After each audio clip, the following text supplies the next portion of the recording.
Hey YouTubers, Rival X Factor here today, and as promised, the secondary weapons to the main tanks.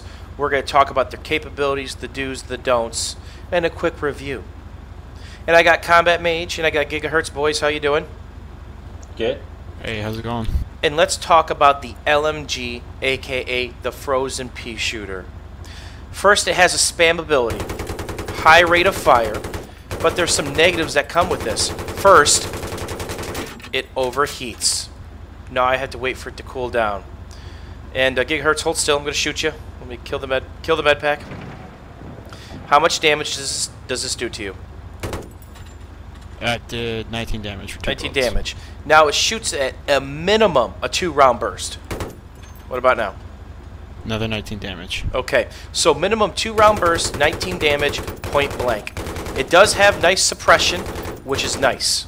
Combat Mage, get in the helicopter. A tank accessory must be able to take down air threats and vehicle threats such as Jeeps and Vodniks. The LMG cannot do that. Are you taking any damage to the helicopter? 0 damage. Alright. But I can hit you and damage you. Yep. So, don't even bother shooting Vodniks, Jeeps, tanks, attack choppers, little birds, or planes. You're not even going to tickle them. So let's look at the next attachment. Next up is the canister shell. And for those of you who watched my footage, you guys know that this used to be my go-to attachment for multiple reasons. First off, it does massive damage to attack choppers, little birds, venoms, and airplanes. So let's take a shot at this chopper. What kind of damage did that do? I have 35% health left. Alright, he's screwed. Now, let's take a shot at an infantry player. Not even a headshot. The range on this thing is nasty and it's disgusting. So why don't I use it much? The time to switch over is horrible now. So as you fire your main shell and go to shoot, it used to be instant. Now it's a 1.5 second wait. And it's on the same reload timer as your main shell. So you're almost better off using your main shell because that does more damage and has splash. But this is useful still on heavy air maps that are prevalent with little birds, choppers, venoms, and planes.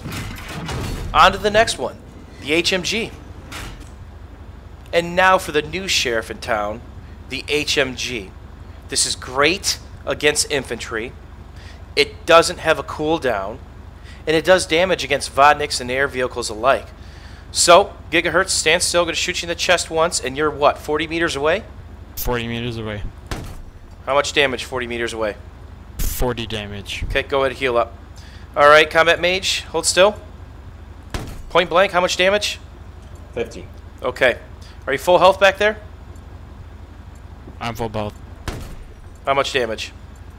That's 80 damage. 80 damage for a headshot. Alright.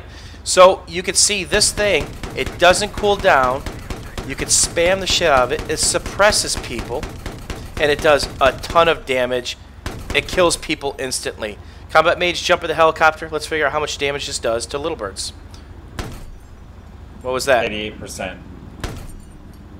76%. So we're 64%. talking in increments of 12. Why don't you heal up? And then get a little distance from me. And I'll take a couple shots.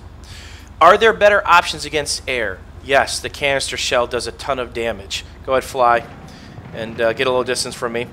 There are better options, such as the canister shell, but it's in my belief there is no better option for infantry and air vehicles and land vehicles combined, all right? How much damage? 91%. Okay. 89. So we're doing 9 damage at about this range, which is probably 30 meters. Okay? Hopefully this helps you guys figure out whether you're an LMG, HMG, or canister shell, what map and what application you need it for. Thanks again, guys. Thank you. No problem. For real though. And take care, YouTubes. Word.